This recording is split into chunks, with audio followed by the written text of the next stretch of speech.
disons que nous, la ligne POLT, pour nous, elle est vitale. Aussi bien pour les trains de nuit que les intercités du jour et les TER. C'est très vital pour nous.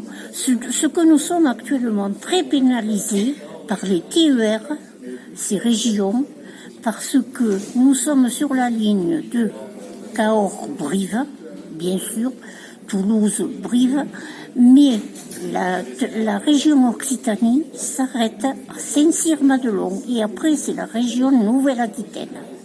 Donc c'est ce qui nous perturbe beaucoup pour avoir les TER directs Toulouse-Paris, Toulouse-Brive et Brive-Toulouse. Et côté Aurillac, vous avez... Oh non, c'est pareil, pour aller à Aurillac, il faut aller à Brive. C'est ça. Il faut aller à Brive. Donc...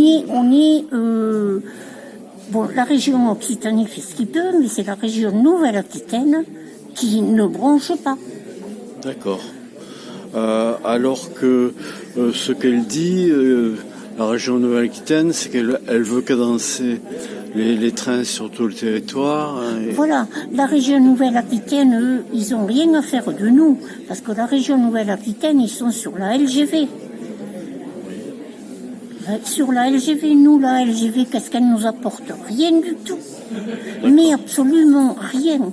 Parce que nous, si on veut monter à Paris avec la LGV, il faut aller à Montauban. Ça nous fait quand même des kilomètres.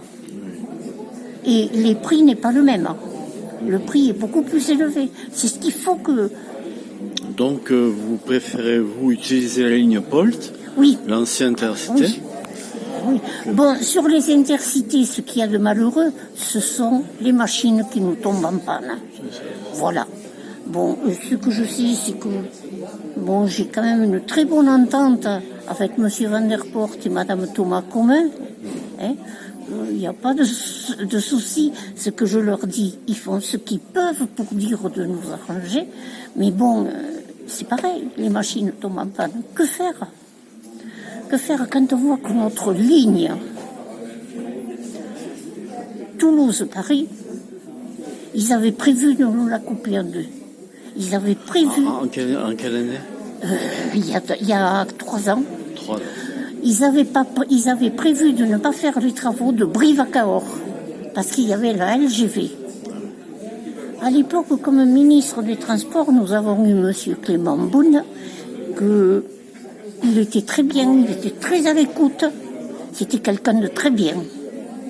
Moi, je lui ai parlé dans mon langage quercinois. Je lui ai demandé si c'était vrai que les travaux n'allaient pas se faire sur la ligne de Brive à Cahors. Il me dit, mais madame, vous avez vu qu'on coupe une ligne à deux, vous? Ben oui, c'est ce qui se passe, c'est ce qu'ils veulent faire. Il avait M. Farandou à ses côtés. Il lui dit à M. Farandou, vous entendez ce qu'elle me dit, la dame? Non. Alors il lui dit, ben oui, ça ne nous rapporte pas assez. Pardon, je lui ai dit. Eh bien, demain matin, je vais aller à la gare, je vais pointer tout le monde qui prend le train. J'irai le soir, pointer tout le monde qui rentre. Et vous verrez si elle est pas rentable, je lui ai dit. On en reparlera. Le ministre des Transports lui a dit, il n'en est pas question. On ne coupe pas une ligne en deux, M. Farandou. C'est Toulouse-Paris, Paris-Toulouse, point. Et les travaux se sont faits. Et vous allez rire, parce que je lui ai dit, parce qu'il me dit, vous savez, madame, j'utilise votre ligne souvent. Ah, mais j'ai dit, c'est bien. Il me dit, Gourdon, j'y passe. Moi, en plaisantant, je lui dis, ça vous fait pas mal, ça ne vous fait pas mal au ventre de voir l'herbe qui dépasse les quais?